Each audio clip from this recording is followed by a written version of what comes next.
চীনের এই মরুভূমিকে একসময় বলা হতো অভিশপ্ত অঞ্চল, কিন্তু মেধা আর চিন্তাভাবনার মিশ্রণে এই অঞ্চল আজ বিশ্বের মাঝে এক কৌতূহল জন্মায়। যতদূর চোখ যায় শুধু বালি আর মরুভূমি দেখা যায়, আর এটি সাধারণ কোনো মরুভূমি নয়, এক নিষ্ঠুর অমানবিক স্থান, যেখানে বালির নিচে লুকিয়ে আছে লক্ষ লক্ষ মানুষের স্বপ্ন আর ভবিষ্যৎ। প্রতিদিন গ্রাস করে এক একটি করে নতুন অঞ্চল, মাত্র কয়েক বছরের মধ্যেই খেয়ে ফেলে হাজার হাজার একর জমি। গ্রাম, নদী, জীবন সবকিছুই বালির স্তূপে পরিণত হয়।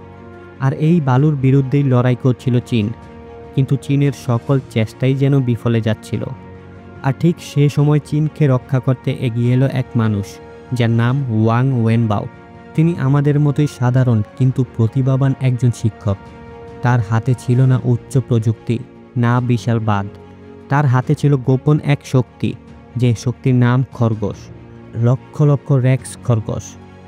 1980 সালে মিস্টার ওয়াং মরুভূমিতে উইলো গাছ রোপণ করেন, কিন্তু 15 কোটি গাছ রোপণ করার পরও সমস্যার সমাধান হয় না।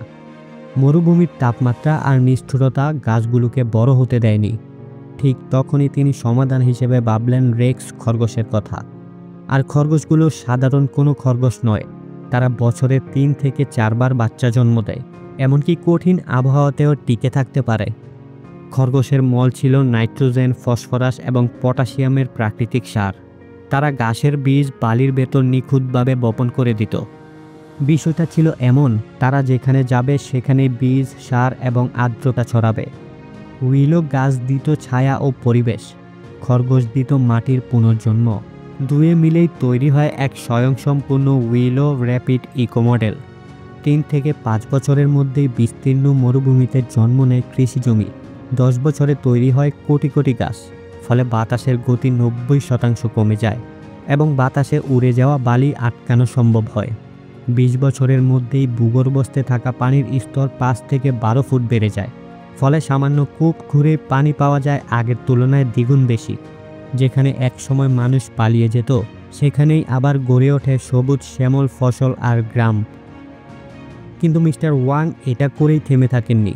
মরুভূমির যে অংশে তখনও সবুজের ছায়া পায়নি, সেখানে মিস্টার ওয়াং আনলেন আরও এক নতুন উদ্ভাবন, যার নাম জুনমা সৌরবিদ্যুৎ কেন্দ্র, যেখানে 2 লক্ষ প্যানেল দিয়ে তৈরি এক অসাধারণ প্রজেক্ট। এখানে বছরে কোটি কোটি কিলোওয়াট বিদ্যুৎ উৎপাদন করা হয়, আর লক্ষ লক্ষ মানুষের বাড়িতে আলো জ্বালায়, নিচে ছায়া তৈরি করে এবং জমিতে গাছ জন্মাতেও সাহায্য করে, আর থামিয়ে দেয় বালির বিশাল জ্বর। সব মিলিয়ে এই মরুভূমি হয় বিশ্বের অন্যতম এক সফল মরুকরণ নিয়ন্ত্রণ মডেল। ফলে বেঁচে যায় লক্ষ লক্ষ মানুষের স্বপ্ন আর ভবিষ্যৎ। আর এভাবেই একটি মৃত জমিকে সবুজে পরিণত করতে সাহায্য করেন চীনের সামান্য একজন শিক্ষক।